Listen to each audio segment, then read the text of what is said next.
வழியும் ஜீவனுமாய் இருக்கிறேன் என்று சொன்ன நான் இயேசுவின் நாமத்தில் உங்கள் யாவருக்கும் என் அன்பின் வாழ்த்துக்கள். மீண்டுமாக இந்த ஜூன் மாதம் 1ஆம் தேதியிலே உங்களோடு கூட கர்த்தருடைய வார்த்தை பகிர்ந்து கொள்ள கற்றுக் கொடுத்த ஒரு பெரிய பாக்கியத்துக்காய் நான் கர்த்தருக்கு நன்றி சொல்லுகிறேன். கடந்த மே மாதம் முழுவதும் கர்த்தர் நம்மோடு இருந்தார். ஆமென். என்னோடு கூட நீங்கள் ஆமென் சொல்லுகிறீர்கள் என்று சொல்லி நான் விசுவாசிக்கிறேன். ஆமென். ஹல்லேலூயா. கர்த்தர் நம்மோடு இருந்தார், நம்மை நடத்தினார், நம்மை பலப்படுத்தினார். அவருடைய வாக்குத்தத்தத்தின்படியே கர்த்தர் நம்மை நடத்தி கொண்டு வந்தார். ஹல்லேலூயா. நாம் நிர்மூலமாகாமல் இருப்பது கர்த்தருடைய சுத்த கிருபை. ஆம் கர்த்தருடைய பிள்ளைகளே, ஹல்லேலூயா. ஸ்தோத்திரம் ஸ்தோத்திரம். இந்த செய்திகளை கேட்கிற நீங்கள் இதுவரைக்கும் இந்த சேனலுக்கு மைசேவ் மினிஸ்ட்ரீஸ்க்கு நீங்கள் சப்ஸ்கிரைப் பண்ணாமல் இருந்தால் சப்ஸ்கிரைப் பண்ணுங்க. உங்களுக்கு நிச்சயமாகவே இந்த செய்திகள், இந்த வாக்குத்தத்த வசனங்கள் எல்லாம் உங்களுக்கு பிரயோஜனமாக இருக்குமே. ஆனால் நீங்கள் கமெண்ட்ல தெரிவிக்கலாம். உங்கள் ஜெப உதவிக்கு கீழே கொடுக்கப்பட்ட நம்பர்ல நீங்கள் எங்களுக்கு கால் பண்ணலாம். நாங்கள் உங்களுக்கு ஜெபிப்போம். நான் உங்களை பார்க்காவிட்டாலும் உங்களுக்காக நாங்கள் ஜெபித்து கொண்டே இருக்கிறோம். ஹல்லேலூயா. நீங்கள் பெற்ற நன்மைகளை எங்களோடு கூட நீங்கள் பகிர்ந்து கொள்ளலாம். ஸ்தோத்திரம்.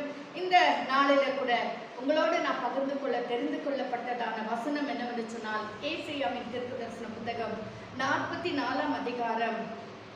இந்த அதிகாரத்திலிருந்து ஒரு சில வசனங்களை உங்களோடு நான் பகிர்ந்து கொள்ள விரும்புகிறேன். உங்களை உற்சாகப்படுத்த விரும்புகிறேன்.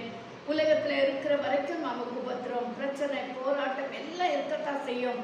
ஆனாலும் கர்த்தர் நம்மோடு கூட இருக்கிறார். உலகத்தை செய்ததான கர்த்தர், ஹல்லேலூயா, உலகத்தில் உள்ள சூழ்நிலைகளை மேற்கொண்டதான கர்த்தர் நம்மோடு கூட இருக்கிறார். அவர் நம்ம பலப்படுத்த வல்லவராக இருக்கிறார். என் கிருபை போதும் என்று சொன்ன கர்த்தர் நம்மோடு கூட இருந்து நம்மை ஆசீர்வதிக்க வல்லவராக இருக்கிறார்.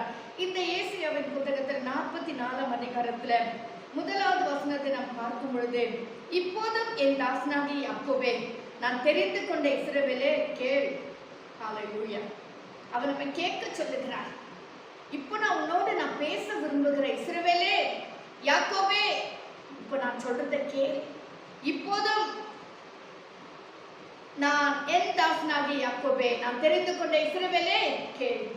கர்த்தர் சில காரியங்களை நம்மோடு சொல்ல விரும்புகிறார். அது என்னவென்று சொன்னால், அவர் சொல்லுகிறார், உன்னை உண்டாக்கினவரும் தாயின் கர்ப்பத்தில் உன்னை உருவாக்கினவரும் உனக்கு துணை செய்கிறவருமாகிய கர்த்தர் சொல்லுகிறதாவது. பார்த்தீங்களா என்ன அழகா சொல்றார் பாருங்க. அவர் நம்மை உண்டாக்கினவர், அவர் தாயின் கர்ப்பத்தில் நம்மை உருவாக்கினவர், உனக்கு துணை செய்கிறவர் ஆகிய கர்த்தர் சொல்லுகிறார். என் தாசனாகிய யாக்கோபே, நான் தெரிந்து கொண்ட யெஷூரனே, பயப்படாதே. இஸ்ரவேலே, பயப்படாதே. நான் தான் உன்னை உருவாக்கினேன், நான் தான் உன்னை தாயின் கர்ப்பத்தில் உருவாக்கினேன், உண்டாக்கினேன், தெரிந்து கொண்டேன். ஆனப்படினாலே நீ பயப்படாதே, பயப்படாதே அப்படின்னா ஒரு முறை கூட கர்த்தர் நம்ம ஞாபகப்படுத்துறார். இஸ்ரவேலே, யாக்கோபே, கேள். மறந்துட்டியா? பிரச்சனை வரும்போது, துக்கங்கள் வரும்போது நீ மறந்துட்டியா? நீ யார் என்பதை மறந்துட்டியா? கர்த்தருடைய பிள்ளையே, கர்த்தர் யார் என்பதை மறந்து விட்டீங்களா? உன்னை அழைத்தவர் உண்மை உள்ளவர் அல்லவா என்பதை மறந்து விட்டீங்களா? ஆண்டவர் ஞாபகப்படுத்தும்படியா சொல்லுகிறார். உன்னை உண்டாக்கினவரும் தாயின் கர்ப்பத்தில் உன்னை உருவாக்கினவரும் உனக்கு துணை செய்கிறவருமாகிய கர்த்தர் சொல்லுகிறார். ஹல்லேலூயா. பயப்படாதே யாக்கோபே, பயப்படாதே. இஸ்ரவேலே, பயப்படாதே என்று சொல்லி நம்மை அவர் தைரியப்படுத்துகிறார். இந்த மாதம் கூட கர்த்தர் நம்மோடு கூட இருந்து நம்மை நடத்த வல்லவராய் இருக்கிறார். ஹல்லேலூயா. அவர் என்ன சொல்லுகிறார்? 3ஆம் வசனத்திலே, தாகம் உள்ளவன் மேல் தண்ணீரை ஊற்றி வறண்ட நிலத்தின் ஆறுகளை ஊற்றுவேன். பார்த்தீங்களா? வறண்டு போயிருக்கிறீங்களா? தாகத்தோடு கூட இருக்கீங்களா? என் வாழ்க்கை அவ்வளவுதான், முடிஞ்சது என்று சொல்லி துக்கத்தோடு காணப்படுறீங்களா? கர்த்தர் சொல்லுகிறார், தாகமா இருக்கிறீங்களா? உன் மேல தண்ணீரை ஊற்றுவேன். வறண்ட நிலத்தின், வறண்ட நிலம், ஒண்ணுமே இல்லை, எல்லாம் வறண்டு போயிடுச்சு, காஞ்சி போயிடுச்சு, இதுல எந்த செழிப்பும் இல்லைன்னு சொல்லி துக்கத்தோடு கூட இருக்கீங்களா? கர்த்தர் சொல்லுகிறார், ஆறுகளை ஊற்றுவேன். ஹல்லேலூயா. ஆறு சும்மா தண்ணீரை ஊற்றுவேன் சொல்லல, ஆறுகளை ஊற்றுவேன் என்று சொல்லுகிறார். ஹல்லேலூயா. ஸ்தோத்திரம். 6ஆம் வசனத்துல வாசிக்கிறோம், நான் யார் தெரியுமா? நான் முந்தினவரும் நான் பிந்தினவருமாய் இருந்தேனே. ஹல்லேலூயா. ஸ்தோத்திரம்.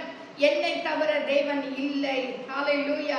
இஸ்ரவேலின் ராஜாவாகிய கர்த்தரும் சேனைகளின் கர்த்தராகிய அவனுடைய மீட்பரும் சொல்லுகிறார். இதை சொல்லுகிறது யார் தெரியுமா?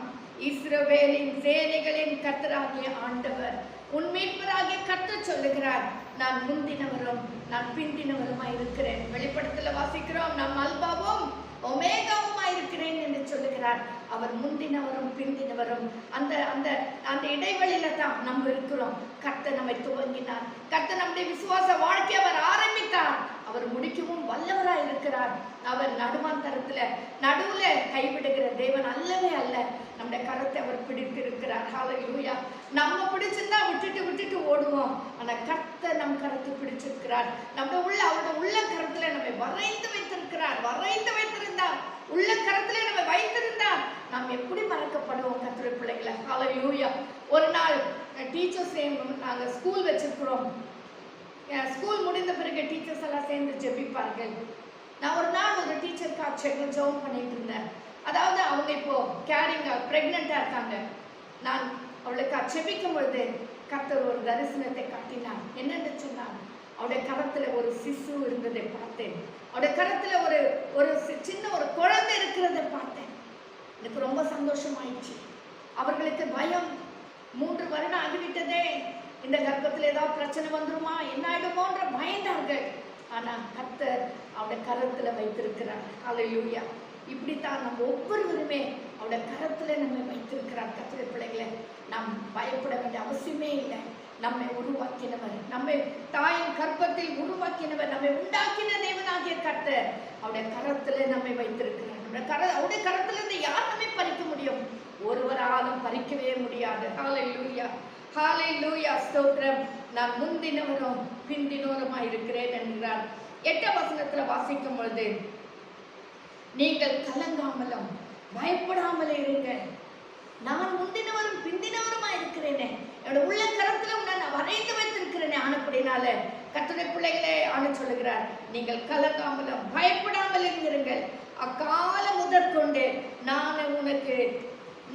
அதை நான் உனக்கு விளங்க பண்ணினதும் முன்னறிவித்ததும் இல்லையோ என்று கேட்கிறார். அந்த காலத்துல ரட்சிக்கப்பட்ட நாள்ல இருந்து, என்னைக்கு நான் உன்னை தெரிந்து கொண்டேனோ அந்த நாள்ல இருந்து கர்த்தர் சொல்லுகிறேன், நீ கலங்க வேண்டாம், நீ பயப்பட வேண்டாம். நான் உனக்கு அன்னையிலிருந்து சொல்லிட்டு இருக்கிறேன், என் மகளே, மகனே, ஏன் கலங்குகிற, ஏன் பயப்படுற, ஏன் துக்கமா இருக்க, ஏன் வேதனையா இருக்க என்று சொல்லி நான் உனக்கு சொல்லவில்லையா என்று சொல்லி கர்த்தர் ஒரு முறை கூட ஞாபகப்படுத்துகிறார். ஹல்லேலூயா.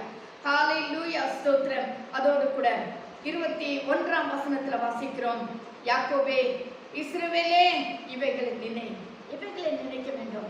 நான் உனக்கு சொல்லவில்லையா? நீ கலங்க வேண்டாம், நீ பயப்பட வேண்டாம். உன்னை அழைத்த தேவனாய் கர்த்தர் நான் உண்மை உள்ளவர். நான் உன்னை நடத்துவேன், நான் உன்னை பராமரிப்பேன், நான் உன்னை போஷிப்பேன், நான் உன் தேவைகளை சந்திப்பேன், நான் உன் கரத்தை பிடித்து உன்னை நடத்துவேன். மரணம் இருளின் பள்ளத்தாக்கில நடந்தாலும் பொல்லாப்புக்கு பயப்படேன் என்று தாவீது சொல்லுகிறது போல நாமும் சொல்லும்படி கர்த்தர் உதவி செய்வார். ஹல்லேலூயா. ஹல்லேலூயா. ஸ்தோத்திரம். கர்த்தருடைய வசனத்துல வாசிக்கிறோம், ஏசாயா 42ஆம் அதிகாரத்துல வாசிக்கிறோம், நீ தண்ணீர்களை கடக்கும் போது நான் உன்னோடு இருப்பேன். எவ்வளவு அருமையான வாக்குத்தத்தம் பார்த்தீங்களா? நீ தண்ணீர்களை கடக்கும் போது நான் உன்னோடு இருப்பேன். நீ ஆறுகளை கடக்கும் போது அவைகள் உன்மேல் புரளுவதில்லை. நீ அக்கினியில் நடக்கும் போது வேகாது இருப்பாய், அக்கினி ஜுவாலை உன் பேரில் பற்றாது. ஹல்லேலூயா. என்ன அருமையான ஒரு வாக்குத்தத்தம் பாருங்க. ஆனபடினால் கர்த்தர் சொல்றார், நீ பயப்பட வேண்டாம், கலங்க வேண்டாம். யாக்கோபே, இவைகளை நீ நினை, நீ என் தாசன். நீ யார் தெரியுமா? நீ என் தாசன். ஹல்லேலூயா. எவ்வளவு அருமையா சொல்றாரு பாருங்க, எவ்வளவு உரிமையா சொல்றாரு. நீ என் தாசன், நீ ஏன் கலங்கணும், நீ ஏன் துக்கப்படணும், நீ ஏன் வேதனைப்படணும்? கலங்காதே, பயப்படாதே. இந்த வாக்குத்தத்தங்களா நினைவுக்கூறு. கர்த்தர் உன்னோடு பேசின காரியங்களை நினைவுக்கூறு. கர்த்தருடைய பிள்ளையே, கர்த்தர் உனக்கு கொடுத்த வாக்குத்தத்தங்களை நினைவுக்கூறு. அதை நினைத்து பார், அதை சொல்லி சொல்லி கர்த்தர் சமூகத்துல ஜெபிக்க ஆரம்பி. வேதனைப்படாத, துக்கப்படாத. ஹல்லேலூயா. நான் உன்னை உருவாக்கினேன். மீண்டும் சொல்லுகிறார், நீ என் தாசன், நான் உன்னை உருவாக்கினேன். நீ என் தாசன். இஸ்ரவேலே, நீ என்னால் மறக்கப்படுவதில்லை. இந்த உலகத்தில் எல்லாரும் நம்மை மறந்து விடுவார்கள். உலகத்திலே நம்மை நேசிக்கிறவர்கள் மறந்து விடுகிறார்கள், பெற்றோர்கள் மறந்து விடுவார்கள், ஒருவேளை கணவன் மறந்து விடலாம், ஒருவேளை மனைவி மறந்து விடலாம், பிள்ளைகள் மறந்து விடலாம், இனஜன பந்துக்கள் ஒருவேளை மறந்து விடலாம். ஆனா கர்த்தர் சொல்றாரு, நீ என் தாசன். இஸ்ரவேலே, நீ என்னால் மறக்கப்படுவதில்லை. ஹalleluya, ஹalleluya. நீ ஒரு நாள் கர்த்தரால் மறக்கப்படுவதில்லை. கர்த்தருடைய பிள்ளை, கர்த்தரை மறந்தாரோ? கர்த்தர் என் ஜெபத்தை கேட்கவில்லையே, எனக்கு உதவி செய்யவில்லையே, எனக்கு வேலை கிடைக்கலையே, எனக்கு சம்பள உயர்வு வரலையே, என் பிள்ளைக்கு திருமணம் ஆகலையே, என் குடும்பத்துல நாங்கள் ஜெபிக்கிறோமே, குடும்பத்துல ஒன்று சேர்ந்து ஆராதிக்கிறோமே, கர்த்தர் என் ஜெபத்தை கேட்கவில்லையோ, கர்த்தர் எங்களை மறந்து விட்டாரோன்னு சொல்லி துக்கத்தோடு கூட இருக்கீங்களா? இல்ல கர்த்தருடைய பிள்ளையே, இந்த மாதத்துல கர்த்தர் சொல்லுகிறார், நீ என்னால் மறக்கப்படுவதில்லை, நீ என்னால் மறக்கப்படுவதில்லை. கர்த்தருடைய பிள்ளையே, தைரியமா இருங்க, தைரியமா இருங்க, ஸ்தோத்திரம், உற்சாகமா இருங்க. கர்த்தரால் நாம் மறக்கப்படுகிற பிள்ளைகள் அல்லவே அல்ல. ஹalleluya, ஹalleluya. அது மட்டும் இல்ல, ஸ்தோத்திரம், 24ஆம் வசனத்துல வாசிக்கிறோம், உன் மீட்பரும் தாயின் கர்ப்பத்தில் உன்னை உருவாக்கினவருமாகிய கர்த்தர் சொல்லுகிறார். மீண்டும் கர்த்தர் பேசுகிறார். என்ன சொல்றார்? நானே எல்லாவற்றையும் செய்கிற கர்த்தர், நானே எல்லாவற்றையும் செய்கிற கர்த்தர். எத்தனை வாக்குத்தத்தங்களை பாருங்க இந்த மாசத்துல. ஹalleluya. இந்த காரியங்களை உன் வாழ்க்கையில எல்லாவற்றையும் செய்கிற கர்த்தர் அவரே, உன் குடும்பத்துல எல்லாவற்றையும் செய்கிற கர்த்தர் அவரே. அவர் சொல்லுகிறார், நானே எல்லாவற்றையும் செய்கிற கர்த்தர், நான் ஒருவராய் வானங்களை விரித்து நானே பூமியை பரப்பினேன். ஹalleluya. அவர் சொல்லுகிறார், நான் யார் தெரியுமா? வானங்களை உண்டாக்கி பூமியை பரப்பின கர்த்தர், நானே எல்லாவற்றையும் செய்கிறதான கர்த்தர். உங்க குடும்பத்துல உங்க வாழ்க்கையில எல்லாவற்றையும் செய்து முடிக்கிறதான கர்த்தர் அவர். ஹalleluya, ஹalleluya, ஸ்தோத்திரம். 45ஆம் அதிகாரத்துல வாசிக்கிறோம், நான் உனக்கு முன்னே போய் கோணலானவைகளை செவ்வையாக்குவேன், உன்னை பேர் சொல்லி அழைக்கிற இஸ்ரவேலின் தேவனாகிய கர்த்தர் நானே. ஹalleluya, ஹalleluya. இந்த மாதத்துல கர்த்தருடைய பிள்ளைகளே, அவர் உனக்கு முன்னே போய் கோணலானவைகளை எல்லாம் செவ்வையாக்குவார், வெண்கல கதவுகளை உடைப்பார், இருப்பு தாழ்பால்களை முறிப்பார், அந்தகாரத்தில் இருக்கிற பொக்கிஷங்களே ஒளிப்பிடத்தில் இருக்கிற புதையல்களை உனக்கு கொடுப்பேன் என்கிறார். அவர் உனக்கு முன்னே போய் ஹalleluya வாக்குத்தத்தங்கள் எல்லாம் நினைப்பூட்டி 45ஆம் அதிகாரம் 4ஆம் வசனத்துல சொல்லுகிறார், வெண்கல கதவுகளை உடைப்பேன். ஹalleluya. கர்த்தருடைய பிள்ளைகளே, எனக்கும் நமக்கும் அநேக தேவைகள் உண்டு, அநேக காரியங்களுக்காக நாம் எதிர்பார்த்து கொண்டு இருக்கிறோம், செபித்து கொண்டு இருக்கிறோம், அனுசமத்தில் கேட்டு மன்றாடி கொண்டு இருக்கிறோம். ஸ்தோத்திரத்தோடு கூடிய விண்ணப்பத்தையும் எல்லாவற்றையும் நான் ஸ்தோத்திரத்தோடு கூடிய ஜெபத்தினால வேண்டுதல் தேவனுக்கு தெரியப்படுத்தி கொண்டு இருக்கிறோம். அவர் சொல்லுகிறார், உனக்காக நான் வெண்கல கதவுகளை உடைத்து இருப்பு தாழ்பால்களை முறித்து அந்த காலத்தில் இருக்கிற பொக்கிஷங்களையும் ஒளிப்பிடத்தில் இருக்கிற புதையல்களையும் உனக்கு கொடுப்பேன். ஹalleluya. நம்முடைய ஆண்டவர் நம்மை ஆசீர்வதிக்கிற தேவன், ஆண்டவர் நமக்கு எல்லா ஆசீர்வாதங்களையும் கொடுக்கிறதான கர்த்தர்.